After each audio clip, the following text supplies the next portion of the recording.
자, 말씀 보겠습니다. 디모데전서 6장입니다. 디모데전서 6장 3절에서 10절 말씀입니다. 제가 봉독해 올리겠습니다.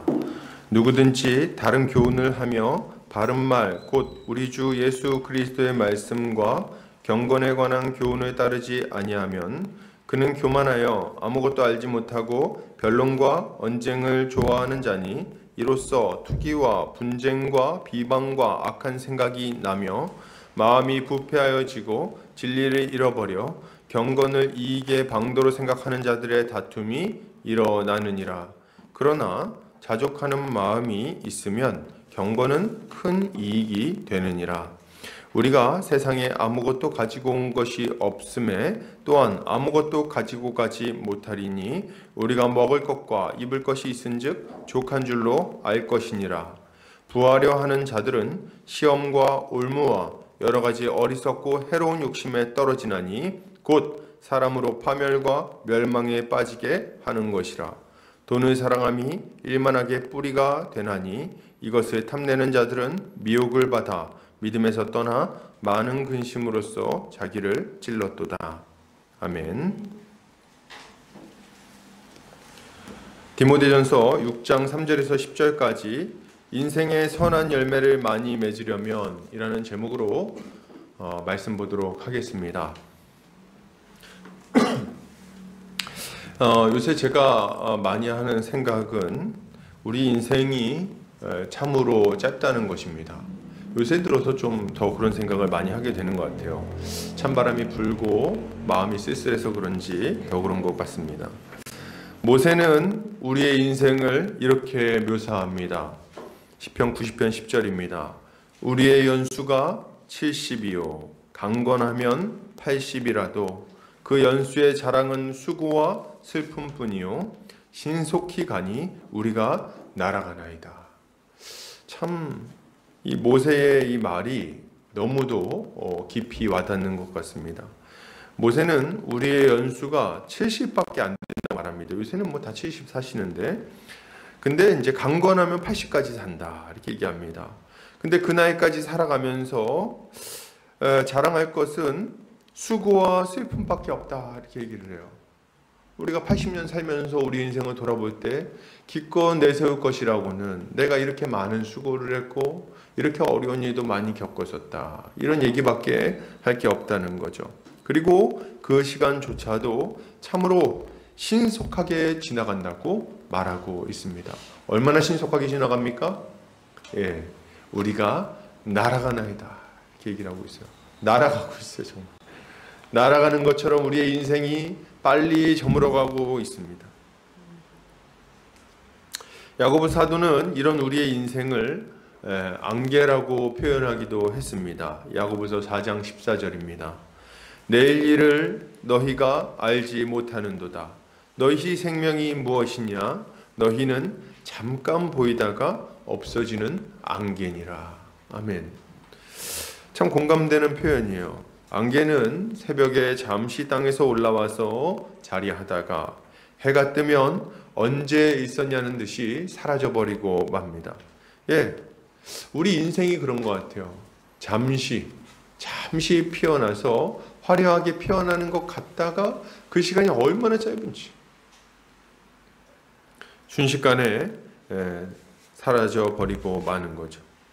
그 대단했던 역사의 영웅들도 그 아름다웠던 당대의 예인들도 어디에 갔습니까? 지금 모두 땅에 몸을 뉘었습니다.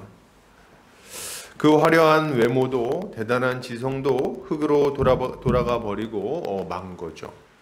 이것을 생각해 보면 우리의 인생이 헛되고 허무하다고 말했던 지혜자의 말이 참으로 옳다는 생각이 듭니다. 자, 그렇다면 이 짧은 생을 신자는 어떻게 보내야 할까요? 노세 젊어서 노세 늙어지면 못 놀아니 이러면서 좀 우리 놀면서 인생을 보내야 될까요? 그게 가치 있게 인생을 사용하는 방법일까요? 그렇지 않습니다. 우리가 이 땅에서 가치 있게 인생을 살아가는 방법, 진정으로 복된 삶을 살아갈 수 있는 방법은 한 가지예요. 그게 뭡니까? 우리 주님이 가르쳐 주신 대로 경건한 삶을 살아가는 것입니다. 하나님을 찾고 하나님의 뜻에 순종하며 하나님이 원하시는 열매를 맺는 것, 그것이야말로 이 땅에서 우리의 인생을 복되게 만들어주고 또 장차 우리에게 임하게 될 영원한 나라를 멋지게 살아가게 만들어주는 거예요. 여러분, 우리는 썩어져 버릴 이 세대의 원리를 따라 살아가던 삶을 이제 그만 멈춰야 되겠습니다. 그리고 오는 세대의 원리를 따라서 살아가야 하겠어요. 왜요? 이 땅에서의 삶은, 이 세대의 삶은 끝나버릴 것이고 오는 세대의 삶은 끝나지 않을 것이기 때문입니다. 좀 바꿔서 얘기해 볼까요? 마귀를 따라 살아가던, 세상의 가르침을 따라 살아가던 삶은 이제 멈추시기 바랍니다. 아멘! 그 삶은 끝나게 될 거예요. 그 삶은 곧 마무리되게 될 겁니다. 그러나 예수 그리스도에 따라 살아가는 삶은 이 땅의 삶으로 끝나지 아니하고 영원으로 이어지게 될 거예요. 그래, 이걸 믿고 하나님의 다스림을 받으며 경건의 열매를 맺는 삶을 살아야 하는 거죠. 우리는 이 시대의 많은 사람들이 인생을 낭비하며 살다가 허무하게 생을 마감하는 것을 자주 보게 됩니다. 돈을 많이 벌고 성공하고 싶어 하죠, 사람들이. 장래 희망이 뭐냐? 부자 되는 겁니다. 장래 희망이 부자 되는 거래요. 부자 되는 거. 부자 돼서 뭐 하냐? 부자 되면 좋잖아요. 그냥 이런 거예요. 부자 되면 좋다. 부자를 돼서 뭔가를 하고 싶은 게 없는 거예요. 부자 되는 것 자체가 목표가 되어버린 겁니다. 이런 인생에 무슨 의미가 있겠습니까? 어떤 사람들은 한번 떵떵거리면서 한번 살고 싶다 이렇게 얘기하는 분들도 있어요. 근데 떵떵거리면서 살면 뭐가 좀 달라집니까? 잠깐 떵떵거리고 흙에 가는 거 아니에요? 응? 그게 뭐 그렇게 중요한 일이겠습니까? 안타까운 것은 기독교인들 중에도 이와 비슷한 삶을 살아가는 자들이 많이 있다는 겁니다. 하나님 앞에 인생을 낭비하며 열매 없이 살다가 영원한 나라에 들어가게 되는 거죠. 참 부끄러운 일이에요. 예수님을 믿고 하나님의 백성이 되었는데도 불구하고 오는 세대에 속한 하나님의 일꾼들이 되었음에도 불구하고 변변치 않은 열매 하나 없이 주님 앞에 선다는 말입니다. 이게 얼마나 부끄러운 일입니까? 예수 그리스도가 우리에게 부어주신 그 은혜, 우리를 위하여 치르신 그 희생을 생각해 볼 때 아무 열매 없이 주님 앞에 선다는 것은 80년 정도 되는 그 긴 시간을 우리에게 주셨는데도 불구하고 제대로 내밀 만한 열매 없이 주님 앞에 선다는 것은 얼마나 부끄러운 일입니까? 이건 정말 얼굴을 들지 못할 일이에요. 그러면 도대체 왜 이렇게 열매 없는 삶을 살다가 하나님 앞에 서게 되는 걸까요? 그 이유는 분명합니다. 잘못된 가르침을 받아 잘못된 것을 추구하며 잘못된 삶을 살기 때문인 거예요. 그러면 우리는 어떻게 해야 이 땅에 선한 열매를 많이 맺고 가치 있는 삶을 살다가 하나님 앞에 설 수 있을까요? 오늘 본문을 통해서 이에 대해 함께 살펴보도록 하겠습니다. 자, 오늘 본문은 교회 안에서 형제자매를 비롯한 직분자들 그리고 종과 상전과의 관계를 어떻게 세워나갈 것인가에 대한 교훈들을 살펴본 이후에 나오는 본문입니다. 그러니까 이제 사실 디모데전서 전체가 우리가 어떻게 좀 하나님이 받으실 만한 가치 있는 인생을 살 수 있는가에 대한 이야기라고 볼 수 있겠죠. 어떻게 성도들을 그렇게 지도할 것인가, 그런 이야기라고 볼 수가 있는 거예요. 그리고 뒷부분에서는 그렇게 살 수 있는 방법은 경건의 열매를 맺어야 된다, 이렇게 이야기를 하는 겁니다. 그럼 경건의 열매는 뭡니까? 하나님을 사랑하고 이웃을 사랑하는 열매를 맺어야 되는 거예요. 그런데 이웃을 사랑하는, 특별히 이웃을 사랑하는 그 열매는 어떤 방식으로 맺어지는가 할 때 형제 자매들과의 올바른 관계 안에서 맺어진다고 이야기를 하는 거죠. 그래서 이제 쭉 종과 상전까지의 이야기가 나오는 겁니다. 그리고 이제 이 6장에 들어와서는 무슨 교훈을 하려고 하는 거냐면, 이렇게 경건의 열매를 맺어야 하는데, 끝까지 이 열매를 잘 맺어야 되는데 마지막 부분에 넘어지지 않도록 우리가 주의해야 할 것이 있다는 것을 이야기하고 있는 겁니다. 이런 열매를 맺지 못하도록 방해하는 것들이 있다는 거예요. 이런 열매를 맺지 못하도록 우리의 발목을 잡는 것들이 있다는 겁니다. 이런 잘못된 것들에 우리가 사로잡히지 말고 올바른 열매를 맺어야 된다는 이야기를 지금 하고 있는 거예요. 그런데 그 처음 시점에서 사도 바울은 어떤 것을 이야기하냐니까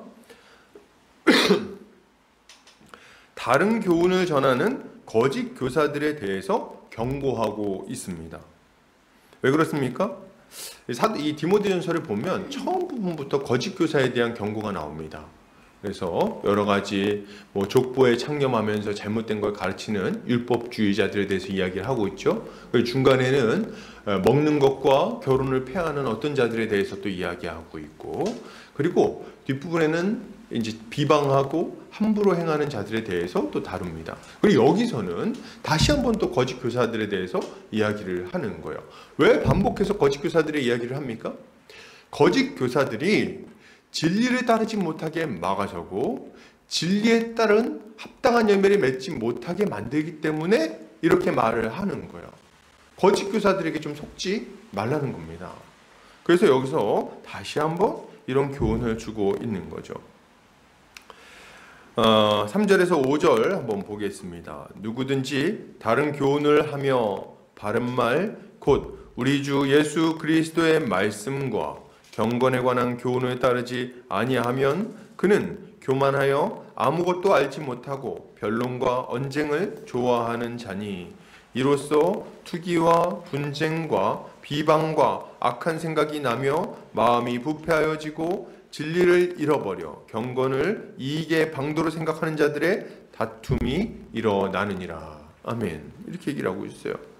그러니까 사도 바울은 지금 거짓 교사가 일어나서 자신이 지금까지 힘써 가르친 것들을 어그러뜨리고 성도들로 하여금 잘못된 길로 가게 하는 것을 크게 경계하고 있는 거예요. 이 거짓 교사들, 이 신천지 같은 놈들, 갑자기 제가 신천지 얘기해서 죄송합니다. 아주 나쁜 놈들, 거짓 교사들, 율법주의자들, 다른 복음을 가르치는 자들, 이들이 와가지고 이 신비주의자들, 요새 너무 많아요. 이렇게 많습니까? 얘네들이 와가지고 성도들의 믿음을 다 흔들어 버린다는 거예요. 그래서 그거를 지금 굉장히 경고하면서 그렇게 하면 안 된다 이렇게 얘기를 하고 있는 거죠. 그러면 본문에 그래서 우리가 이제 가장 먼저 해야 될 일은 뭐냐 했을 때 거짓 교사들의 다른 교훈을 분별하고 거절하는 것이라고 할 수가 있어요. 이제까지 바울이 잘 가르쳐줬지 않습니까? 그럼 이 바울의 바른 가르침에 따라서 열매 맺는 삶을 살면 되는 거예요. 이것을 막는 거짓 교사들의 말을 들을 때는 그것을 분별하고 막아서야 하는 거죠. 이게 우리가 해야 되는 일인 거예요. 그러면 거짓 교사들의 가르침은 뭐였을까요? 오늘 본문에 보니까 주 예수 그리스도의 말씀과 경건에 관한 교훈들에 반대되는 가르침이라고 이야기하고 있습니다. 그러니까 이제 쉽게 얘기하면 십자가 복음과 복음에 합당한 삶을 부인하고 거절하는 가르침을 말하고 있다고 할 수 있는 거예요. 여러분, 저는 이렇게 생각합니다. 예전에 어디서 들었는데 이 위조 지폐를 감별하는 이 감별사들이 맨 처음에 훈련하는 게 있답니다. 그게 뭐냐니까 진짜 지폐를 계속 보는 거래요. 그러니까 제대로 된 지폐를 계속 하루 종일 그 지폐를 보고 만지고 하는 거랍니다. 그걸 계속 그걸 보고 있으면 나중에는 위조 지폐를 딱 보면 뭐가 이상한데 딱 안다는 거예요. 그래서 우리가 성도들이 거짓 교훈을 분별하려면 가장 먼저 해야 되는 일은 다른 게 아닙니다. 바른 복음을 아는 거예요.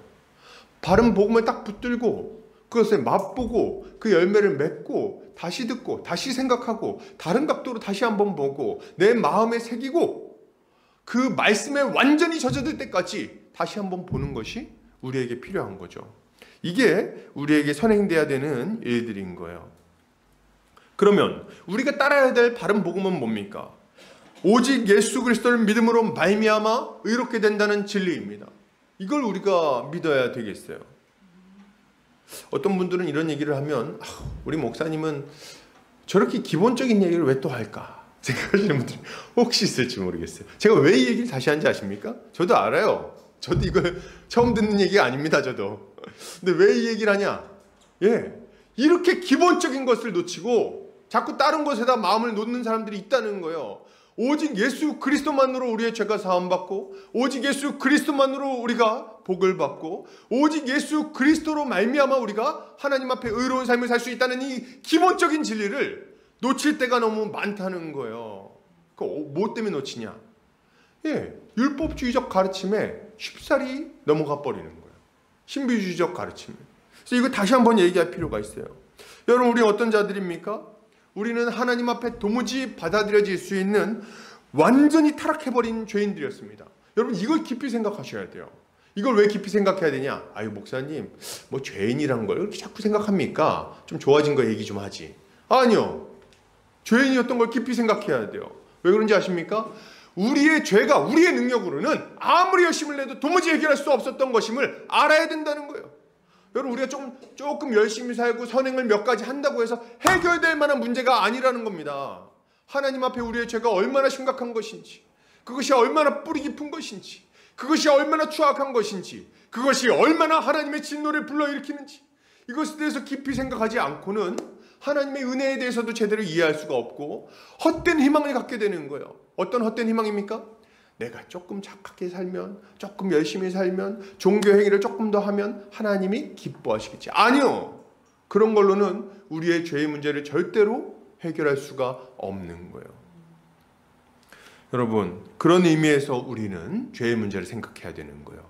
우리의 죄인됨을 생각한다 할 때는 옛날에 내가 그 많은 죄를 지었었지, 참 감개가 무량하다, 뭐 이 정도 생각하는 게 아니고 그 죄가 얼마나 뿌리 깊고 도무지 해결할 수 없는 것이었는지, 마약보다 더 깊이 우리의 영혼에 뿌리 내려 있어서 그것을 치유하기 위해서는 나 자신의 힘으로는 도무지 불가능하다는 것을 인정해야 되는 거예요.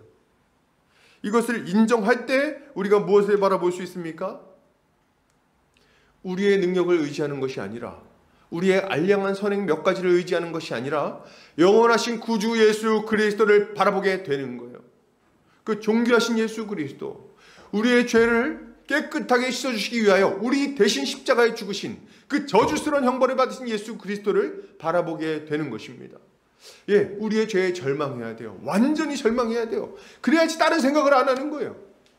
뭐 내가 가가지고 좀 헌금을 좀 많이 했으니까, 내가 봉사를 좀 많이 했으니까, 내가 가서 기도를 한 10시간 했으니까 하나님이 나를 좀 이뻐해 주시겠지, 이런 생각을 안 할 수 있다는 겁니다. 우리의 뿌리 깊은 죄성, 그 절망스러운 상태, 이것에 대해서 제대로 이해할 때 복되신 구주 예수 그리스도를 똑바로 바라볼 수 있는 거예요. 여러분, 우리는 이 예수 그리스도를 바라봐야 합니다. 그는 우리를 죄와 사망의 권세로부터 건져내기 위하여, 우리를 이 뿌리 깊은 죄성으로부터 벗어나게 하여 하나님의 자녀로서 의로운 삶을 살도록 하기 위하여, 경건의 열매를 맺도록 하기 위하여 이 땅에 오셨습니다. 그리고 흠없는 하나님의 어린 양으로서 우리를 대신하여 십자가에 달리셨어요. 그래서 우리가 받아야 될 그 모든 심판과 저주를 대신 담당하셨죠. 그리고 3일 만에 부활하심으로 자신이 이 모든 일들을 확실하게 이루셨다는 것을 우리에게 알려주셨습니다. 그리고 이렇게 약속하시는 거예요. 요한복음 1장 12절 같이 읽어볼까요? 시작. 영접하는 자, 곧 그 이름을 믿는 자들에게는 하나님의 자녀가 되는 권세를 주셨으니. 아멘. 세상에 이 말씀은요, 우리가 사형리 복음 전할 때 1000번은 넘게 했을 내용입니다. 그렇지 않습니까? 영접하는 자, 곧 그 이름을 믿는 자들에게는 하나님의 자녀가 되는 권세를 주셨으니. 아멘. 이렇게 좋은 말씀이 어디 있습니까? 예수 그리스도를 나의 주, 나의 하나님으로 받아들이기만 하면, 예수 그리스도가 나를 위하여 십자가에 죽으셨다는 걸 받아들이기만 하면, 그분을 내 마음속에 영접하기만 하면 어떻게 된다는 겁니까? 하나님의 자녀가 되게 해주신다는 거예요. 이런 놀라운 약속을 우리에게 주시는 겁니다. 그리고 이 예수 그리스도를 믿는 자들은 어떻게 됩니까? 예수 그리스도와 연합하여 그분의 모든 것을 나의 것으로 삼아 하나님 앞에 담대히 나아갈 수 있게 되는 거예요. 이것이 바로 우리가 따라야 할 바른 교훈인 겁니다. 우리가 믿어야 될 바른 교훈인 거예요. 그리고 여기에 더해서 무엇이 있습니까? 이 예수 그리스도를 믿는 자들에게 나타날 선한 열매들이 있어요. 예수께서 뭐라고 말씀하십니까? 나는 포도나무요 너희는 가지니 나와 함께 있으면 너희가 열매를 많이 맺을 것이다. 약속하지 않으셨습니까? 예, 맞아요. 우리가 예수 그리스도에게 접붙임 바 되었다면 우리는 그분으로부터 무한한 양분을 공급받아 생명의 열매를 맺게 되어 있는 거예요. 우리 안에 성령이 들어오셔서 내주하고 계시다면, 우리를 주관하고 계시다면, 우리 안에 역사하고 계시다면, 우리의 삶을 주관하고 계시다면 반드시 선한 열매가 맺혀지게 된다는 거예요. 그분의 다스림을 받고 있는데 어떻게 형제자매를 모른 척할 수 있습니까? 저 고통당하고 있는 자들을 어떻게 못 본 척할 수 있습니까? 예수를 몰라서 멸망길로 가고 있는 자들을 어떻게 모른 척할 수 있냐는 거예요. 그럴 수 없죠. 우리 안에 성령이 내주하고 계신 것이 분명하다면 우리는 반드시 선한 열매를 맺게 되어 있고 그것을 추구하게 되어 있는 거예요. 여러분, 이것이 우리가 자연스럽게 따르게 되는 바른 복음과 그에 합당한 삶인 거예요. 그리고 이것을 뭐라고 부릅니까? 경건한 삶이라고 부르는 거죠. 여러분, 맞아요.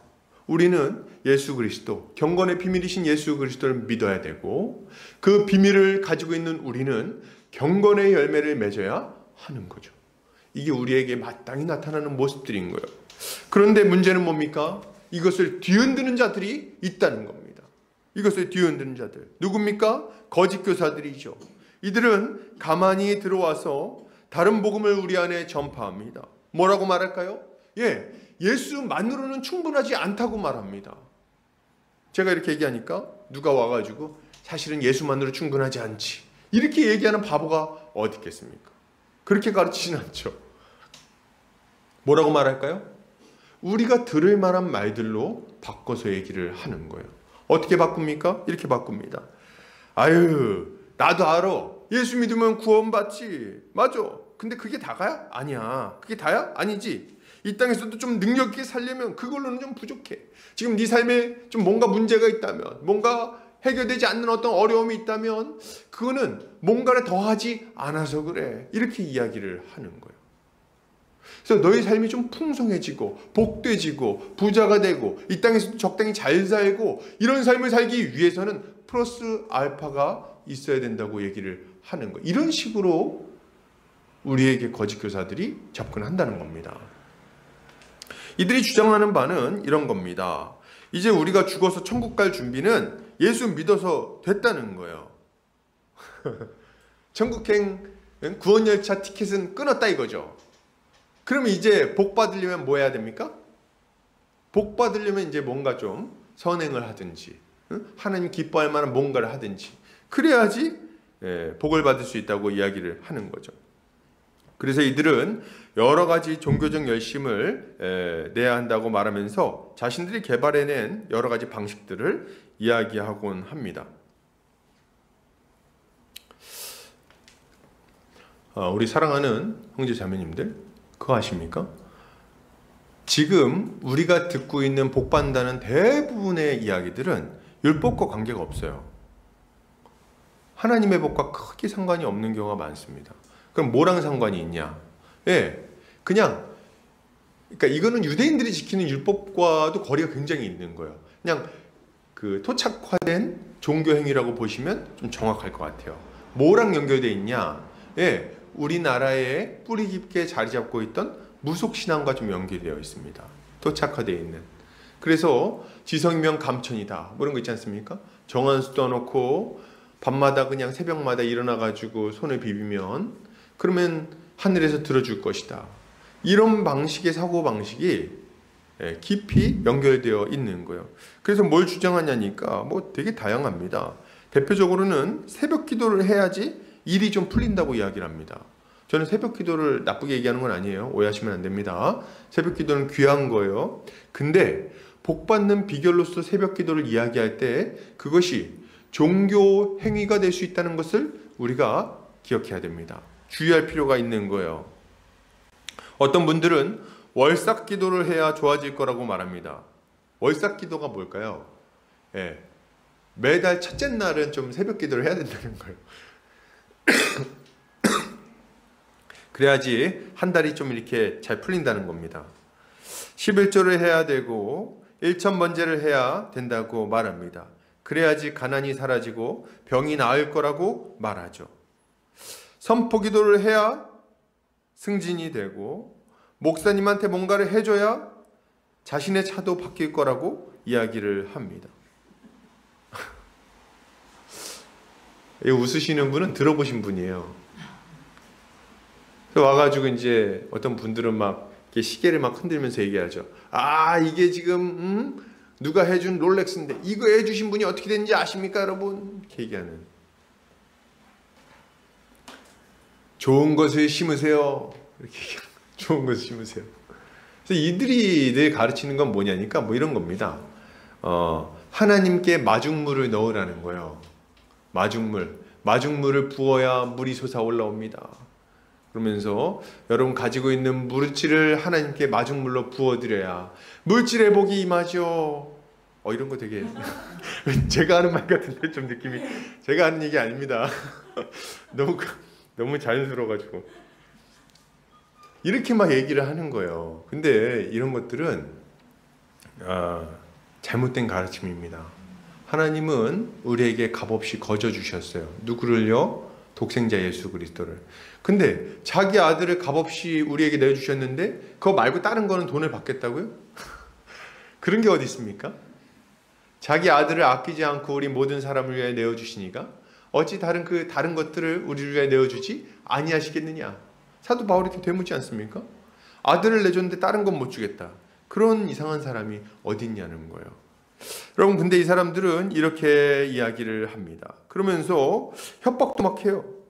지금 이런 것만 하면은 복을 받는데 그거를 안 해가지고 말 되게 안 들어. 그러니까 지금 그 모양 코꼴로 살지. 이렇게 얘기를 합니다. 지금 제가 얘기한 게 아니에요. 이렇게 얘기를 하면서 성도들을 자극합니다. 근데 이런 게 좀 잘 통하나 봐요. 우리의 마음은 율법주의에 깊이 물들어 있습니다. 그래서 이런 말들을 들으면 그럴듯해요. 지금 내 인생에 문제가 생기는 것이 마치 하나님 앞에 내가 죄를 지었기 때문인 것 같고, 내 인생에 지금 여러 가지 일이 안 풀리는 것이 뭔가 헌신을 덜해서 그런 것 같고, 그래서 더하면 좀 달라질 거라고 생각하는 것들, 이런 사람의 심리를 누리고 잘못된 가르침을 가르치는 게 누구냐? 바로 거짓 교사들인 거예요. 이들에게 속아 넘어가지 않아야 하는 겁니다. 혹시라도 제가 앞에서 그런 이야기를 하면 표정을 싹 굳히시고 째려보세요. 제가 정신을 차리겠죠. 그래도 말 안 들으면 집에다 돌 던지고 그렇게 해야 되겠습니다. 여러분, 우리는 십자가 복음을 굳게 붙잡고 이런 다른 복음을 분별해야 하겠습니다. 사도 바울은 이렇게 경고합니다. 갈라디아서 1장 7절에서 8절입니다. 시작.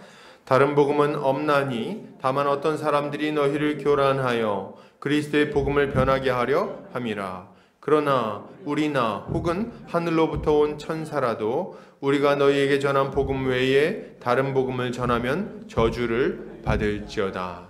아멘. 저주를 받을지어다. 얼마나 명료합니까? 여러분, 하나님께서 우리에게 주신 복음은 너무나도 명료합니다.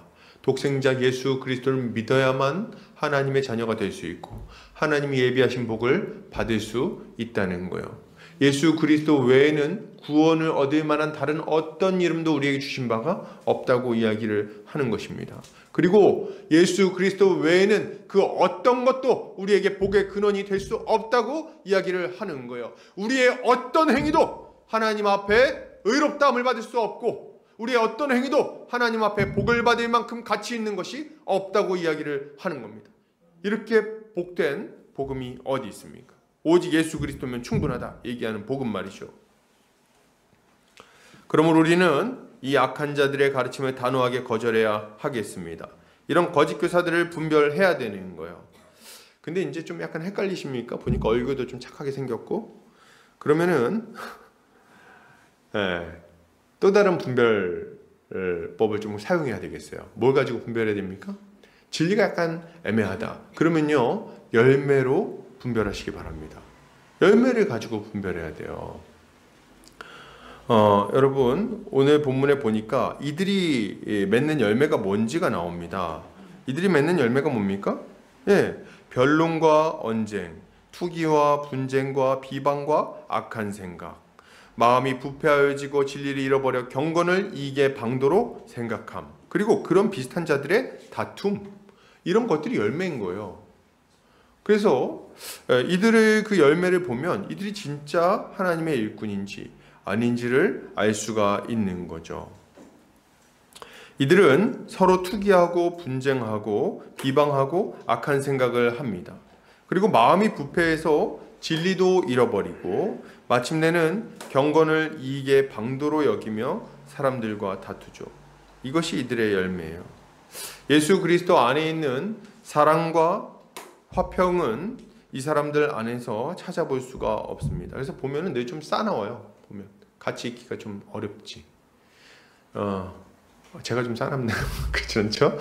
제가 보니까 최근에 이름을 딱 얘기하기는 좀 그렇고 이 어떤 좀 출판사 쪽에서 자주 이름이 등장하는 저자인데 싸우는 걸 너무 좋아하는 저자가 있어요. 이 사람은 뭐 일만 있으면 그냥 막 목사님들을 막 그냥 비방하고 싸우는 거예요. 심지어 제가 최근에 봤을 때 이 사람이 뭘 주장했냐면 미국의 1, 2차 대각성 운동을 이끌었던 조나단 에드워즈를 이단이라고 그러는 거예요. 제가 그래서 야, 이 진짜 조나단 에드워즈를 이단이라고 그러면은 도대체 누가 나와? 제가 그런 생각을 했는데 막 그런 주장을 함부로 막 하더라고요. 그럼 이 사람이 주장하는 게 뭐냐니까 의의 이신칭이 그러니까 뭐죠? 능동적 순종, 수동적 순종, 이거는 이제 우리가 전통적으로 주장하는 이 교리입니다. 그래서 예수 그리스도가 십자가에 죽으신 것을, 우리의 죄를 사하신 것을 수동적 순종으로 보고, 능동적 순종은 예수 그리스도께서 율법을 생애 가운데 다 지키시고 그 의를 우리에게 넘겨주시는 것을 능동적 순종이라고 그래요. 이런 게 없다는 거예요. 이런 게 없다 그러면서 이런 거 주장하면 다 이단이라고 얘기를 하는 겁니다. 그러면은 지금 전통 교리 가르쳤던 사람은 다 이단입니까? 그러니까 막 진짜 너무 막무가내로 막 하는 사람이라 제가 깜짝 놀랐어요. 이게 문제가 있다, 여러분. 이런 식으로 싸우고 분쟁하고 다투는 사람들을 우리는 분별해야 되겠어요. 또한 이들은 경건의 모양은 있는지 모르겠지만 경건의 능력은 또 없습니다. 디모데후서에서 사도 바울이 이렇게 얘기합니다. 한번 볼까요? 3장 5절 시작. 경건의 모양은 있으나 경건의 능력은 부인하니 이 같은 자들에게서 내가 돌아서라. 이런 사람들은, 이 거짓 교사들은 바른 믿음의 결과 나타나는 성령의 열매가 없습니다. 말은 유창하게 잘해요. 이런 신학이 있고 저런 신학이 있고 그래서 이것이 옳고 이렇게 살아도 괜찮고, 말은 왜 이렇게 그럴듯합니까? 문제는 뭐예요? 경건의 열매가 없습니다. 성령의 열매가 그 인생 가운데 맺혀지지를 않아요. 사랑과 희락과 화평과 오래 참음, 이런 것들이 그들 안에 열매로 맺혀지지를 않죠. 온유함도 없고 화평함도 없습니다. 사랑으로 형제를 용서하는 것도 없어요. 겸손함도 없습니다. 교만하고 다른 이들을 비방하며 악을 행하죠. 그리고 돈을 사랑하여 신앙을 이익의 도구로 여깁니다. 이런 열매를 맺고 있는 자들의 가르침에 속아 넘어가서야 되겠습니까? 여러분 그냥 딱 생각해 보세요. 경건을 이익의 방도로 생각하는데 이게 진짜 신앙인이겠습니까? 그냥 딱 생각해 보세요. 여러분 예수 잘 믿으면은 돈 잘 법니다. 딱 들어도 이상하지 않으세요? 어떻게 일을 열심히 해야 돈을 벌지? 일을 열심히 안 해도 돈을 많이 번다고 그럽니까? 그래서 여러분이 하나님 앞에 충성스럽게 살면 하나님이 복을 내려주셔서, 제가 들었던 얘기 중에 이렇게도 표현하더라고요. 여러분 하나님 비위를 잘 맞추세요. 하나님 비위를 잘 맞추면 하나님이 잘해줄 겁니다. 뭐 이렇게 얘기를 하더라고요. 표현을 꼭 써도 그렇게 써. 비위를 맞추다니요. 그 설교를 듣는데 아주 비위가 상했어요, 제가. 그래서 안 된다. 그렇게 하면 안 된다. 딱 들었을 때 얼마든지 분별할 수 있죠. 여러분 분별 잘 하시기를 바랍니다. 아무거나 다 옳다고 여기지 말고 바른 진리를 분별해서 굳게 붙드시기를 바랍니다. 거짓 교사들의 열매를 보고 그들을 분별하시기를 바랍니다. 그들의 말투와 행동을 잘 살펴보시기를 바랍니다. 교만하고 천박한 말투와 탐욕스러운 모습을 보고 분별하셔야 되겠어요. 이렇게 할 때 신자는 잘못된 가르침에 휩쓸려서 인생을 낭비하지 않을 수 있는 것입니다. 이렇게 분별하는 성도님들 되시기를 주의 이름으로 축복합니다. 요건 약간 사족인데, 여러분 최근에 이제 박혁 영상 막 올라오는데 제가 보고 깜짝 놀랐어요. 총을 쏘더라고요. 이렇게 막 말씀 사경의 가운데 나타난 총격전 이렇게 해가지고 막 영상이 올라와서 이런 예꼴 왜 자꾸 띄워주는 거야? 제가 봤는데 막 이렇게 쏘더라고요. 이렇게 막 빵! 이런 바보 같은 가르침에 속지 않으시기를 바랍니다. 자, 계속해서 보겠습니다. 그러면 신자가 경건한 삶을 살아가기 위해 가져야 할 마음가짐은 무엇일까요? 경건한 삶을 살아가는 방법은 뭡니까? 자족하는 마음을 가지고 있어야 하겠습니다. 우리 한번 볼까요? 우리 6절 같이 읽겠습니다. 시작. 그러나 자족하는 마음이 있으면 경건은 큰 이익이 되느니라. 아멘. 자족하는 마음이 있으면 경건은 큰 이익이 됩니다. 여러분 재밌죠? 구조가. 바로 앞절에서는 뭐라 그래요? 경건을 이익의 방도로 생각하는 자들에 대해서 이야기를 합니다. 그러니까 이 나쁜 놈들 그런 것도 분별 못하냐? 이렇게 막 얘기를 하는 거예요. 그래서 그 바로 다음에는 자족하는 자들에게는 경건이 많은 이익이 있지 이렇게 얘기를 하는 거예요. 그러니까 그럼 어떻게 하라는 거야? 경건이 이익이 있는 거야 없는 거야? 이런 생각이 딱 들지 않습니까? 근데 여러분 두 가지 생각만 우리가 잘 바꾼다면 경건은 이익이 있습니다. 첫째, 경건이 주는 이익을 경제적인 이익으로 생각하지 않는다면 경건은 이익이 있습니다. 둘째, 자족하는 마음이 있다면 경건은 우리에게 이익을 줍니다. 이 두 가지를 꼭 기억하시기를 바라요. 그러니까 영적인 것으로 생각을 해야 돼요. 경건이 주는 이익을. 이걸 경제적인 것으로 딱 이해하면 열심히 살면 집 크기가 바뀌고 차가 바뀌고 이렇게 하는 거 말고 경건하게 살 때 하나님이 주시는 참된 복을 누릴 수 있다. 이렇게 생각한다면 그것은 옳은 말입니다. 먼저 본문은 자족하는 마음이 있으면 경건이 큰 이익이 된다고 말하는데 바꿔서 얘기하면 이겁니다. 자족하는 마음이 없으면 경건은 큰 이익을 주지 못한다는 이야기이기도 한 거예요. 자족하는 마음이 없으면 왜 경건이 큰 이익을 주지 못할까요? 그 이유는 분명합니다. 현재 자신이 가진 것에 만족하지 못하고 있기 때문에 경건한 삶을 살 수가 없는 거예요. 그리고 경건한 삶이 주는 유익을 기쁘게 받아들이지를 못하는 겁니다. 그런 문제가 있는 거예요. 경건한 삶은 뭘까요? 경건한 삶은 제가 누누이 얘기하듯이 하나님을 사랑하고 이웃을 사랑하는 삶이라고 할 수가 있습니다. 그런데 자신이 지금 가진 것이 얼마 없다고 생각하면 그래서 더 가지고 싶다는 욕망에 사로잡히면 어떻게 될까요? 그러면 하나님을 사랑하고 이웃을 사랑하는 삶을 살기가 힘들어집니다. 이건 굉장히 당연한 얘기예요. 왜 그러냐면 하나님을 사랑하려면 우리가 하나님을 사랑하고 이웃을 사랑하려면 두 가지를 꼭 써야 되거든요. 첫 번째 뭡니까? 저 뒤에서 이 복화술로 얘기했어요. 돈과 시간.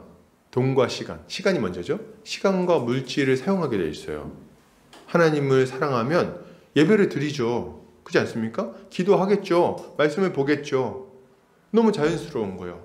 구약에 보면 하나님 앞에 예물을 올려드립니다. 왜요? 복음이 전파되고 하나님의 말씀이 잘 세워질 수 있도록 하기 위해서 물질도 드립니다. 이게 마음이 있으면 드리는 거예요. 그리고 이웃사랑은 어때요? 이웃사랑도 마찬가지. 시간을 쓰고 돈을 쓰지 않고서는 이웃을 사랑할 수가 없습니다. 이 두 가지가 반드시 요구가 되는 거예요. 근데 자족하는 마음이 없으면 이 두 가지 다 쓸 수가 없는 거예요. 왜 그렇습니까? 단적인 예로 장사를 하는 분들을 한번 생각해 보면 언제가 장사가 제일 많이 됩니까? 언제 좀 돈이 많이 들어와요? 주일이잖아요. 그러니까 주일에 하루 팔면은 한 2, 3일 판 것만큼의 돈이 들어오는 거예요. 그러니까 내가 만약 지금 가지고 있는 게 부족하다고 생각하면은 주일에 쉴 수가 없는 겁니다. 절대로 못 쉬어요. 그건 저는 너무 한편으로는 이해가 돼요. 옳다는 얘기는 아니고. 그리고 이웃사랑도 마찬가지입니다. 내가 지금 나 먹고 살 것도 부족한데 형제자매한테 베풀 게 있어요? 지금 당장 나 먹고 살 게 부족해서 내가 이것도 부족하고 저것도 부족하고 이 가계부 썼는데 이것도 부족하고 저것도 부족하고 근데 누구 뭐 만나서 대접하고 하는 게 가능하겠습니까? 안 되죠. 인색할 수밖에 없는 거예요. 주님의 일을 할 수가 없는 거죠. 이 사람은 경건의 이익을 누리기보다는 경건한 삶을 번거롭고 귀찮은 것으로 여기게 되죠.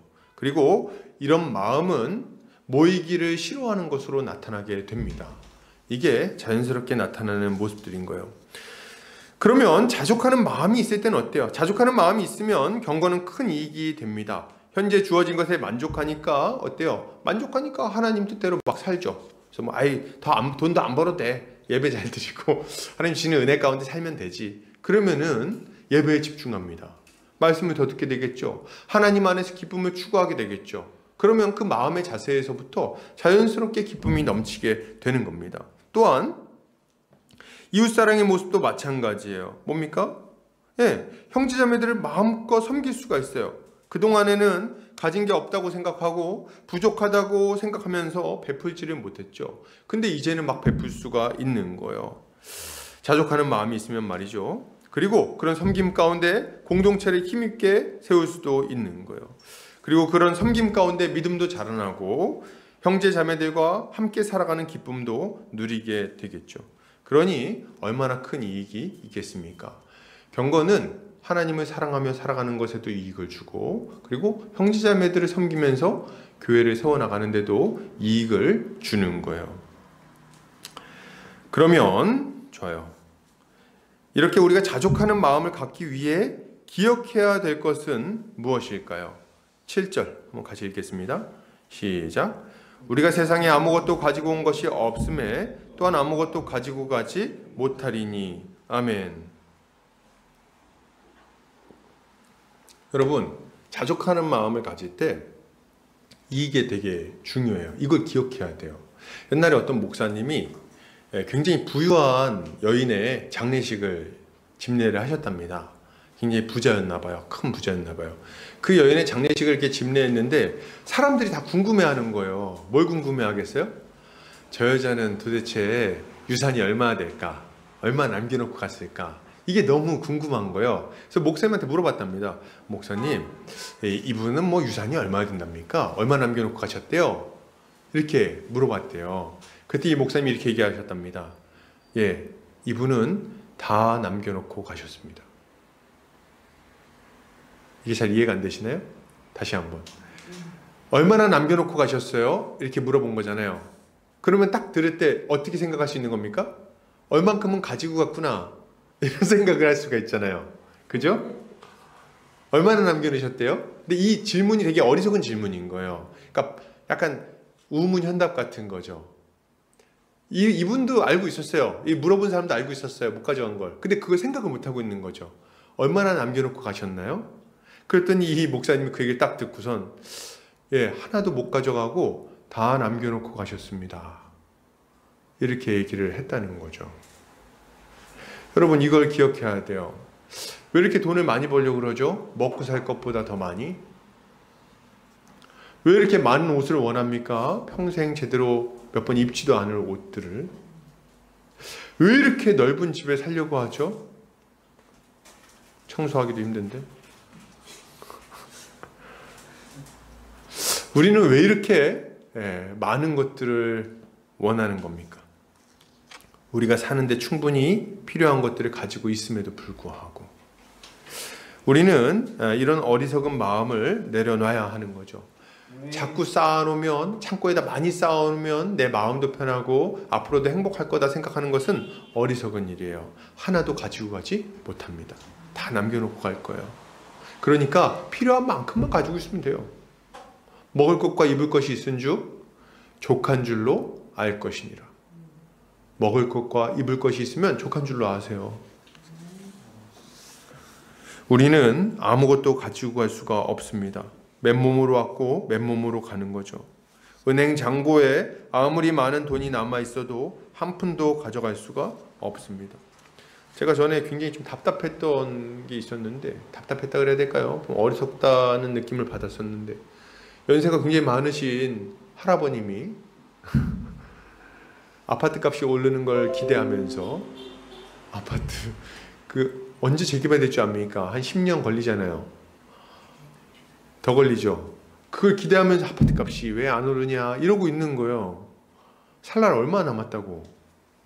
제가 그걸 보면서 야, 인생이 뭐 얼마나 길다고 저걸 기다리면서 저렇게 참 하시는가. 뭐 젊은 사람들은 좀 살 것도 없고 그러니까 이해가 돼요. 근데 나이가 70이 넘으셨는데 지금 살고 있는 것도 있으신데 그런 걱정을 하고 계시더라고요. 그 걱정할 때가 아니지 않습니까? 이게 참 어리석은 거예요. 그거 가지고 갈 거예요, 아파트? 어리석은 거죠. 우리는 먹을 것과 입을 것이 있으면 충분한 줄로 여겨야 하는 거죠. 근데 이제 딱 봤을 때 먹을 것과 입을 것? 그러면은 뭐야? 이게 이 정도면 충분해? 이걸로 만족할 수가 있어? 이런 생각이 들죠. 여기서 얘기하는 먹을 것과 입을 것은 사람이 살아가는데 필요한 가장 최소한의 것들을 이야기하고 있는 거예요. 이걸로 만족해야 된다 이렇게 얘기할 때 이걸로 실제로 만족이 되는 게 아닌 게 분명합니다. 이걸로는 만족하기는 어려워요. 근데 왜 만족할 수 있죠? 먹을 것과 입을 것으로 만족할 수 있는 이유는 뭡니까? 사도 바울의 말을 보면 우리가 어떻게 만족할 수 있는지를 알 수가 있습니다. 빌립보서 4장 12절에서 13절 같이 읽겠습니다. 시작. 나는 비천에 처할 줄도 알고 풍부에 처할 줄도 알아. 모든 일 곧 배부름과 배고픔과 풍부와 궁핍에도 처할 줄 아는 일체의 비결을 배웠노라. 내게 능력 주시는 자 안에서 내가 모든 것을 할 수 있느니라. 아멘. 사도 바울이 뭐라 그럽니까? 내게 능력 주시는 자 안에서 이 모든 것을 할 수 있다. 이렇게 이야기를 하는 거죠. 그러니까 신자의 자족은 외부에서 찾아오는 것이 아니라 우리 안에 이미 내주하시는 예수 그리스도로 말미암아 주어지는 것임을 알아야 하는 거죠. 그래서 초가삼간 살아도 그것을 천국이라고 부를 수 있는 거예요. 예수 그리스도 안에서 기쁘니까 지금 현재 있는 것들에 자족할 수 있는 거죠. 뭐 방금 전에 얘기했던 것처럼 죽을 때 가지고 갈 수 없다 이렇게 얘기를 했는데 이거는 뭐랑 관련이 있냐면 어차피 못 가져가니까 지금 뭐 돈 벌어서 뭐해 이게 아니라 영원한 삶이 기다리고 있는 거예요. 그러니까 여기에 그렇게 연연을 많이 안 하죠. 그래서 우리 주님이 뭐라 그러십니까? 땅에 보물을 쌓지 말고 어디에 쌓으라 그럽니까? 하늘의 보물을 쌓아라 이렇게 얘기를 하잖아요. 그래서 신자들은 예수 그리스도를 믿는 신자들은 이 땅에서 삶이 짧고 이 땅에서 우리가 쌓아놓은 것은 가져갈 수 없다는 것을 딱 압니다. 그래서 뭘 원하냐면 이 땅에서 쌓기보다는 하늘에다 많이 쌓아놓고 거기서 더 오래 살 거니까 그리고 그걸 바라보며 살려고 애를 쓰게 되는 거예요. 이게 신자가 자족하는 마음을 갖는 이유입니다. 그래서 여기서는 최소한만 있으면 되고 그리고 가서 이제 많이 누리겠다 생각을 하는 거죠. 자, 이런 삶을 사는 우리 성도님들 되시기를 주의 이름으로 축복합니다. 자, 계속해서 보겠습니다. 그러면 이렇게 자족하는 마음을 갖지 못하게 만들어서 경건한 삶의 유익을 누리지 못하게 막는 것은 무엇일까요? 이게 뭐겠어요? 당연히 돈을 사랑하는 마음입니다. 돈을 사랑하는 마음이 자족하는 마음을 갖지 못하게 만들어요. 그게 큰 문제죠. 9절 한번 읽어볼게요. 자, 시작. 부하려 하는 자들은 시험과 올무와 여러 가지 어리석고 해로운 욕심에 떨어지나니 곧 사람으로 파멸과 멸망에 빠지게 하는 것이라. 돈을 사랑함이 일만하게 뿌리가 되나니 이것을 탐내는 자들은 미혹을 받아 믿음에서 떠나 많은 근심으로써 자기를 찔렀도다. 아멘. 사도 바울은 부하려 하는 자들에게 찾아올 어두운 미래에 대해서 경고하고 있습니다. 먼저 부하려 하는 자들은 어떤 거에 빠진다 그래요? 시험과 올무 그리고 여러 가지 어리석고 해로운 욕심에 떨어지게 된다. 이렇게 딱 얘기를 합니다. 근데 진짜로 여러분 이거 되게 어려운 말이 아니에요. 딱 체감하지 않으세요? 부자 되려고 마음 먹으면은 인생이 고달파집니다. 나 부자 돼야지 딱 마음 먹으면은 고달파지는 거예요. 왜요? 우리 날마다 뭐라고 기도합니까? 시험에 들리지 않게 하여 주시옵고 이렇게 딱 기도하잖아요. 근데 돈을 딱 내가 부자 돼야지 마음 먹는 순간 시험을 내가 가지고 오는 겁니다. 시험을 막 가지고 와요. 왜 시험거리가 될까요? 너무 뻔해요. 돈을 많이 빨리 벌기 위해서는 돈을 많이 빨리 쉽게 벌려면은 정상적인 방법으로는 힘듭니다. 그럼 어떻게 해야 돼요? 정상적인 방법으로도 가능해요. 근데 이제 거의 힘들어요. 대부분 이럴 때 이런 마음은 딱 이게 그렇게 잘 돼가지고 돈을 많이 벌 수도 있겠죠. 그 얘기를 하는 게 아니라 이런 마음을 딱 먹었을 때 유혹에 너무 심각하게 취약해져 버려요. 유혹에. 돈을 많이 벌고 싶은 마음이 내 안에 가득해요. 그때 누가 뭐라 그럽니까? 야, 너 요번에 한 번만 요거 나 믿고 눈 감고 요거 한번 해봐. 한 번만. 야, 그거 다 그러고 살아. 왜 너만 그렇게 유난스럽게 그러냐? 다 내가 아는 집사님도 그거 하더라. 야, 한 번만. 이때 시험을 안 들 수가 없어요. 부하려는 마음을 딱 가지고 있는 순간 이런 모든 유혹은 강력한 무기가 돼서 우리에게 찾아오게 됩니다. 그걸 이겨낼 수가 없는 거예요. 그래서 어떻게 됩니까? 그래서 올무에 빠지게 돼요. 그러니까 이 시험과 올무에 빠지게 된다 그러잖아요. 시험은 내가 가지고 오는 거예요. 내가 돈을 사랑하니까 시험이 딱 찾아왔어. 근데 이 시험거리 때문에 딱 올무에 빠진데 올무는 누가 준비하는 거냐면 마귀가 준비하는 겁니다. 마귀가 올무를 딱 준비해놨어요. 죄를 짓게 만들어요. 그것 때문에. 근데 죄라는 게 되게 웃기는 게 죄는 한 번 지으면 그것만으로 끝나는 법이 없어요. 여러분 이거 꼭 아셔야 돼요. 죄는 한 번 지으면 죄가 죄를 낳게 되어 있습니다. 반드시 죄는 또 다른 죄를 가지고 오게 되어 있어요. 거짓말이 뭘 불러옵니까? 거짓말을 불러와요. 그리고 여타 대부분의 죄는 거짓말이 붙어서 오게 됩니다. 그리고 거짓말은 또 다른 죄를 또 짓게 돼요. 이런 거 제일 잘 볼 수 있는 게 뭐냐면 아침 드라마예요. 아침 드라마에 보면 어때요? 자기가 막 불륜 저지른 걸 숨기려고 거짓말을 합니다. 근데 거짓말이 들통날 위기가 막 터져요. 그래서 어떻게 해요? 그 거짓말 들통내려고 하는 사람을 죽입니다. 그리고 죽인 다음에 그걸 숨기려고 또 거짓말을 합니다. 근데 또 그 거짓말이 들통날 위기에 처하니까 사기를 치고 이런 종류로 이렇게 죄가 죄를 부르고 더해지고 더 커지고 빠져나올 수 없는 사슬이 돼버리는 거예요. 그래서 나중에는 죄에 꽁꽁 묶여가지고 어쩌다가 이 지경이 됐는가 생각하게 되는 거죠. 이게 마귀가 펼쳐놓은 올무라는 것을 알아야 하는 거예요. 그리고 뭐라고 말합니까? 여러 가지 어리석고 해로운 욕심에 떨어진다. 이렇게 얘기를 하죠. 어리석고 해로운 욕심에 빠지게 된다. 그죠? 어리석어요. 왜요? 뻔히 해로울 걸 알면서 하기 때문에.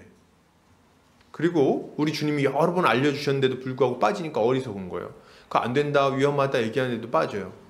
여러분, 이 죄라는 게 우리가 이 방탕에 한번 딱 발을 들이면요, 여러 가지 것들이 동시다발적으로 열려버립니다. 우리 마음이 이상해요. 그래서 이왕 베린 몸 이런 게 있거든요. 또 죄를 짓고. 그래서 이런 것들을 우리가 주의할 필요가 있는 거죠. 돈은 그야말로 일만하게 뿌리라고 할 수가 있습니다. 돈을 사랑하는 자들은 이 땅에서 결코 행복할 수가 없어요. 돈이 많으면 좋을 것 같죠? 예, 그러나 실상은 그렇지 않습니다. 제가 이렇게 얘기하니까 약간 좀 너무 단정적으로 얘기했나 이런 생각이 드는데 목사님 돈이 없잖아요 이렇게 얘기하면 맞는데 제가 경험이 없어가지고. 그러나 돈이 없으면 뭐 돈이 없는 대로 살지만 돈이 많다고 해서 근심 걱정이 없어지는 게 아니에요. 여러분, 제가 이걸 어떻게 아냐? 제가 사랑하는 사랑하지 않죠? 우리 이건희 회장님 생각하면 알 수가 있어요. 이건희 회장 제가 예를 많이 들어서 참 제가 좋아하는데, 이건희 회장님이 웃는 걸 제가 본 일이 거의 없어요. 그 웃는 거 보신 분 있나요? 없어요. 재벌들이 막 환하게 웃는 것을 거의 못 본 것 같아요. 대부분 검찰 포토라인에 서가지고 그런지 모르겠는데 만약 정말 그분 돈 많은 사람들이 근심 걱정이 없다면 왜 그렇게 늘 그분들은 뭐 때문에 불평불만하고 짜증을 내고 바꿔야 된다고 얘기하고 그렇게 싸우는 걸까요? 이유가 뭘까요? 근심 걱정이 없다면. 제가 하고 싶은 얘기는 근심 걱정이 있다는 거예요. 부자들도 근심 걱정이 있다. 이들은 돈을 충분히 벌어서 만족할 것 같은데 충분하다고 느끼지를 못합니다. 이들은 돈을 더 벌기 위해서 죄를 짓게 되고 또 그것으로 인해 쾌락을 맛보고 그 쾌락을 잠시 맛본 이후에는 더 큰 공허감에 빠지게 되는 거죠. 그리고 또다시 돈을 벌기 위해 죄를 짓습니다. 이들은 채울 수 없는 갈증을 채우려고 발버둥 치다가 고통스럽게 생을 마무리하게 되는 거죠. 여러분, 우리는 돈의 유혹에 빠져서 멸망당해버린 자들을 주목해서 볼 필요가 있습니다. 시날산의 외투와 금을 탐해서 숨겼던 아강과 은삼십에 예수님을 팔았던 가룟 유다, 돈을 숨겨놓고 교회를 속이려 했던 아나니아와 삽비라를 주목해서 보시기 바랍니다. 돈을 탐했던 자들의 그 마지막은 좋지 않았어요. 그들은 모두 하나님께 범죄하여 비참한 마지막을 맞이할 수밖에 없었습니다. 돈을 사랑하는 자들이 이와 같은 어려움을 겪게 되는 거예요. 여러분, 돈을 사랑하면 하나님을 따를 수가 없습니다. 돈을 사랑하면 안 돼요. 돈을 벌지 말라는 얘기가 아니라 돈을 사랑하면 주님을 따를 수가 없어요. 따르는 건 안 돼요. 사랑하지 마세요. 여러분, 마태복음 6장 24절 같이 읽어보겠습니다. 자, 시작. 한 사람이 두 주인을 섬기지 못할 것이니 호기를 미워하고 저를 사랑하거나 호기를 중히 여기고 저를 경히 여김이라. 너희가 하나님과 재물을 겸하여 섬기지 못하느니라. 아멘. 하나님과 재물을 겸하여 섬길 수가 없습니다, 여러분. 이걸 기억하셔야 돼요. 여러분, 마가복음 10장 21절 22절 보면은 이 실제적인 예가 딱 등장합니다. 부자 청년이에요. 여러분, 부자 청년 아십니까? 예수님이 예루살렘으로 올라가시는데 한 부자 청년, 젊은 관리가 예수님 앞에 달려와서 엎드립니다. 굉장히 간절했죠. 뭐라고 물어보냐면, 선한 선생님이요, 제가 영생을 얻기 위하여는 어떻게 해야 될까요? 이렇게 물어봐요. 굉장히 좀 좋은 질문 아닙니까? 그때 예수님이 이 사람을 사랑합니다. 이 젊은 청년을 사랑해요. 이쁘게 봐요. 그래서 야, 내가 너한테 맨 처음에 뭐라고 그러시냐면, 네가 하나님의 법을 안 하니 율법을 지켜라, 이렇게 얘기를 합니다. 그랬더니 그건 제가 잘 지켰습니다, 어렸을 때부터, 이렇게 얘기를 해요. 근데 잘 못 지켰는데 지켰다고 생각하는 거예요. 그랬더니 예수님이 그걸 기특하게 보세요. 그래도 기특하다. 그래가지고 여기 이렇게 얘기를 하는 거예요. 막 10장 21절 22절 같이 읽어볼까요? 시작. 예수께서 그를 보시고 사랑하사 이르시되 내게 아직도 한 가지 부족한 것이 있으니 가서 내게 있는 것을 다 팔아 가난한 자들에게 주라. 그리하면 하늘에서 보화가 내게 있으리라. 그리고 와서 나를 따르라 하시니 그 사람은 재물이 많은 고로 이 말씀으로 인하여 슬픈 기색을 띠고 근심하며 가니라. 아멘. 그러니까 이 부자 청년은 예수님한테 영생을 얻는 방법을 물어봤고 그 답을 얻었습니다. 예수님이 이 부자 청년을 조롱하려고 그런 게 아니에요. 이 부자 청년 진짜 사랑하셨습니다. 그래서 영생 얻는 방법을 알려준 거예요. 근데 이 부자 청년이 따릅니까? 못 따릅니까? 못 따라요. 성경에서 뭐라고 얘기하냐면 재물이 많은 거로 못 따랐다, 이렇게 이야기를 합니다. 근데 우리 이런 생각하죠. 아니 뭐 예수님 따르는데 뭐 전 재산을 팔아야 돼? 난 지금 그럼 우리도 전 재산 팔아야 된다는 거야? 뭐 이런 생각을 하시는 분들이 있는지 모르겠어요. 근데 여러분, 이때 당시 상황을 한번 생각해 보세요. 지금 예수님 어디로 가고 계세요? 아, 모르는구나. 지금 마가복음이 아니라 지금 예수님이 어디로 가고 있는 거냐면 십자가 지러 올라가고 계신 거예요. 십자가 지고 죽으시려고. 근데 예수님을 따르려면 예수님을 믿고 따라야지 구원을 받잖아요. 그죠? 영생을 얻잖아요. 근데 예수님 따르려면 반드시 필연적으로 뭐가 요구돼요? 희생이 요구돼요. 당시 유대 사회에서 예수님을 믿으려면 모든 걸 포기했어야 됐어요. 안 그러면 그 사회 안에 살아갈 수가 없었습니다. 예수님을 이단 취급했기 때문에. 근데 영생을 얻으면 예수님 믿어야 되잖아요. 그럼 뭘 포기해야 돼요? 재물을 포기해야지. 안 그러면 따를 수 없다는 거예요. 그래서 예수님이 이렇게 얘기를 하신 거예요. 근데 이제 슬픈 기색을 띠고 가는 거죠. 이 청년이 돌아왔다는 말이 여러분 성경에 안 나와요. 여러분, 이게 뭘 보여줍니까? 돈을 사랑하면서 하나님을 따라가는 것은 불가능하다는 것을 우리한테 아주 분명하게 보여주는 거예요. 주님이 말씀하세요. 바로 이어서 마가복음 10장 23절에서 25절입니다. 읽겠습니다. 시작. 예수께서 둘러보시고 제자들에게 이르시되 재물이 있는 자는 하나님 나라에 들어가기가 심히 어렵도다 하시니 제자들이 그 말씀에 놀라는지라. 예수께서 다시 대답하여 이르시되 얘들아, 하나님의 나라에 들어가기가 얼마나 어려운지 낙타가 바늘기로 나가는 것이 부자가 하나님의 나라에 들어가는 것보다 쉬우니라 하시니. 아멘. 여러분, 저는 이 말씀을 좀 줄이고 싶은 마음이 전혀 없습니다. 여러분, 부자가 하나님 나라에 들어가기가 불가능합니다. 낙타가 바늘귀로 들어가는 것이 가능하겠습니까? 어떤 사람들은 뭐 이게 오역이다 얘기하는데 못 들어간다는 것은 똑같은 얘기예요. 못 들어갑니다. 낙타는 바늘귀로 못 들어가고 부자도 천국에 못 들어갑니다. 아니, 그럼 목사님 전 재산 팔아야 된다는 얘기입니까? 잘 들으시기를 바랍니다. 우리의 것이라고 생각하지 않아야 됩니다.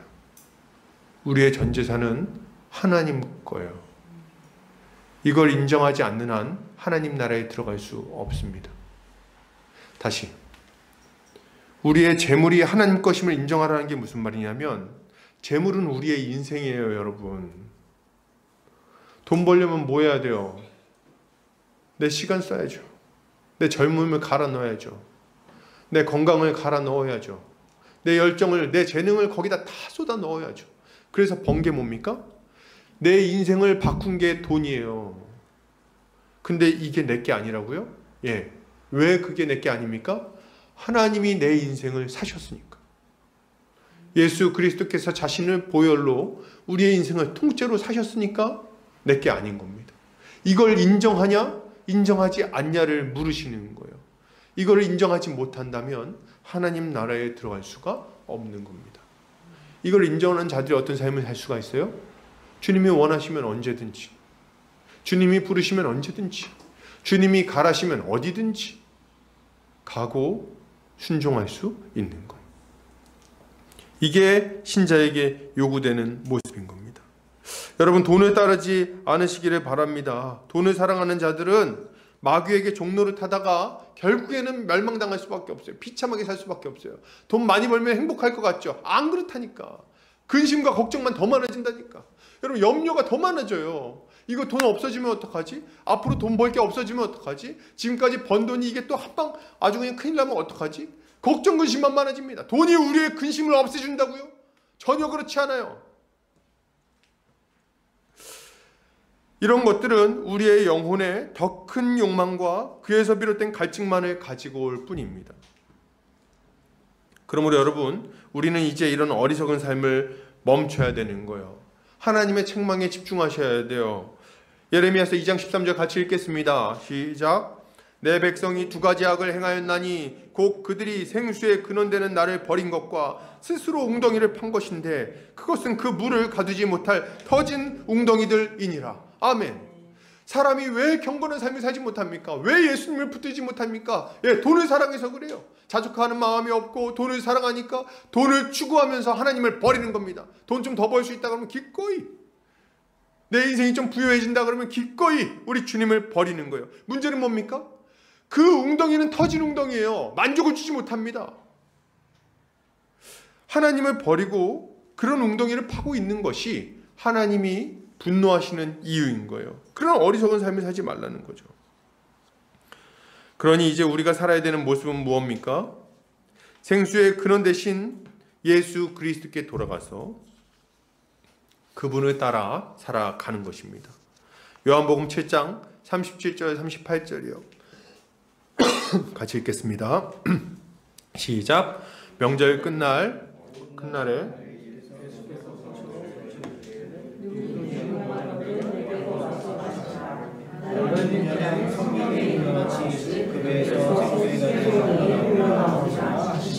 아멘. 우리 주님이 우리에게 말씀하세요. 야, 얘들아, 이 바보 같은 녀석들아, 돈 많이 벌어가지고 행복할 것 같지? 아니야. 그건 터진 웅덩이야.